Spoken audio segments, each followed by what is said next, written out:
ിലേക്കാണ് പോകുന്നത്. ബാലൻ വിവാഹത്തിന്റെ കാര്യങ്ങൾ സമ്മതിച്ചതോടുകൂടി ധർമ്മൻ വളരെ സന്തോഷത്തിലാണ്. എന്നാൽ ആര്യൻ ധർമ്മനോട് പറയുന്നു, മാമന്റെ വിവാഹകാര്യമല്ല ആനന്ദിന്റെ വിവാഹകാര്യത്തെക്കുറിച്ചാണ് അച്ഛൻ പറഞ്ഞതെന്ന്.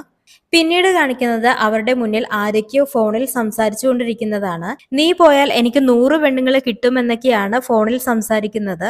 അതിനുശേഷം ആ വ്യക്തി പല പല പെൺകുട്ടികളെ മാറി മാറി ഫോൺ വിളിക്കുന്നുണ്ട്. ആര്യനും ധർമ്മനൊന്നും ആ വ്യക്തി ആരാണെന്നുള്ള കാര്യം മനസ്സിലായിട്ടില്ല. പിന്നീട് കാണിക്കുന്നത് ബാലനും ഗോമതിയും ആര്യനും ആകാശും ചേർന്ന് ഭക്ഷണം കഴിച്ചുകൊണ്ടിരിക്കുകയാണ്. ആ സമയത്താണ് രാമേട്ടൻ അങ്ങോട്ട് വരുന്നത്. കടയിലെ കാര്യങ്ങൾ ധർമ്മനെ ഏൽപ്പിച്ചിട്ടാണ് രാമൻ വന്നതെന്ന് പറയുമ്പോൾ ബാലൻ രാമേട്ടനോട് ദേഷ്യപ്പെടുന്നുണ്ട്. രാമേട്ടൻ വന്നിരിക്കുന്നത് ആനന്ദിന് നല്ലൊരു വിവാഹകാര്യവുമായിട്ടാണ്. പെൺകുട്ടി നല്ല സാമ്പത്തികമുള്ള വീട്ടിലെയാണ്. പക്ഷെ പെൺകുട്ടിയുടെ അച്ഛൻ നേരത്തെ മരിച്ചു പോയതാണ്. എന്നാൽ നല്ല തറവാടികളായതുകൊണ്ട് തന്നെ ഈ കാര്യം ആലോചിക്കാൻ രാമൻ ബാലനോട് പറയുന്നു. ആ സമയത്ത് ബാലൻ ഈ കല്യാണത്തിനെ എതിർക്കുകയാണ് ഉണ്ടായത്. അധികം ബന്ധുക്കളില്ലാത്ത ഒരു ഫാമിലിയിൽ നിന്നും ആനന്ദിന് വിവാഹം ആലോചിക്കേണ്ട എന്നാണ് ബാലൻ പറയുന്നത്. ബന്ധുക്കളില്ലാത്ത വീടായാൽ തന്റെ അവസ്ഥയായിരിക്കും അവർക്ക് വരുന്നതെന്നാണ് ബാലൻ പറയുന്നത്. അതിനുശേഷം മീനാക്ഷിയുടെ കാര്യം പറഞ്ഞ് ആര്യനോട് സങ്കടം പറയുന്ന ആകാശിനെയാണ് കാണിക്കുന്നത്. കാര്യം മറ്റൊന്നുമല്ല, മീനാക്ഷിക്ക് ഇന്ന് പെണ്ണു കാണലാണ്. PWD എഞ്ചിനീയർ ആണ് കാണാൻ വരുന്നത്. അതുകൊണ്ട് തന്നെ വീട്ടുകാർ ഏകദേശം ഉറപ്പിച്ച മട്ടാണ്. എന്നാൽ മീനാക്ഷി ഇതിൽ നിന്നും പിന്മാറാൻ ഓരോ ഒഴിവുകൾ പറഞ്ഞ് ഓഫീസിലേക്ക് പോയി. ഓഫീസിൽ നിന്ന് 1 മണിക്കൂർ മുന്നേ നേരത്തെ ഇറങ്ങണമെന്ന് അച്ഛനും അമ്മയും മീനാക്ഷിയോട് പറയുന്നു. അങ്ങനെ മീനാക്ഷിയെ കാണാൻ ചെക്കൻ വീട്ടുകാർ എത്തുന്നു. മീനാക്ഷിയുടെ വീടും വീട്ടുകാരെയൊക്കെ കണ്ടപ്പോൾ ചെറുക്കന്റെ വീട്ടുകാർ ഏകദേശം ഉറപ്പിച്ച മട്ടിലാണ്. എന്നാൽ മീനാക്ഷി വീട്ടിലെത്താൻ വൈകുന്നത് കൊണ്ട് മീനാക്ഷിയുടെ അമ്മ മീനാക്ഷിനെ വിളിച്ചു പറയുന്നു. അങ്ങനെ ടെൻഷൻ അടിച്ച മീനാക്ഷി ആകാശിനോട് എല്ലാ കാര്യങ്ങളും പറയുന്നു.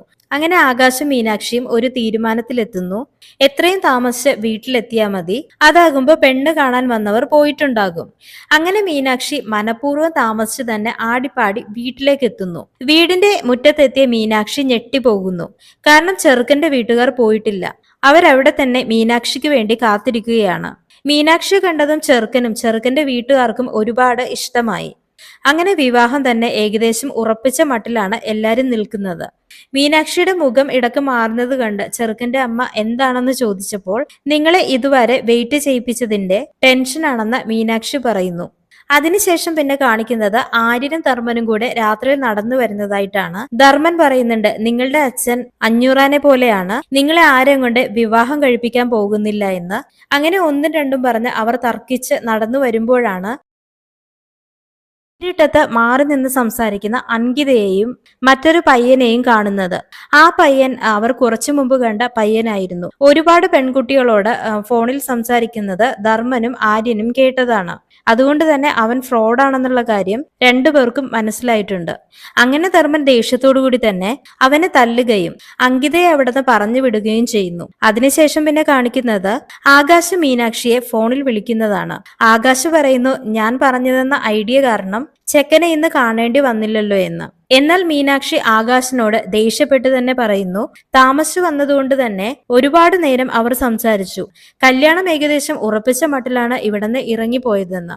ആകാശിന് പറ്റുമെങ്കിൽ ഇവിടെ വന്ന പെണ്ണാലോചിക്കുക, അല്ലെങ്കിൽ ഞാൻ പെട്ടിയും കിടക്കയുമായിട്ട് അങ്ങോട്ട് കയറി വരുമെന്ന് മീനാക്ഷി ദേഷ്യത്തോടു കൂടി തന്നെ ആകാശിനോട് പറയുന്നു. അങ്ങനെ പേടിച്ചിരിക്കുന്ന ആകാശിനെയാണ് പിന്നെ കാണിക്കുന്നത്. ഇതോടുകൂടി ഇന്നത്തെ എപ്പിസോഡ് അവസാനിക്കുന്നതായിട്ടാണ് കാണിക്കുന്നത്. നാളത്തെ എപ്പിസോഡിന്റെ പുതിയ വിശേഷങ്ങളുമായി പുതിയൊരു വീഡിയോയുമായി വീണ്ടും കാണാം.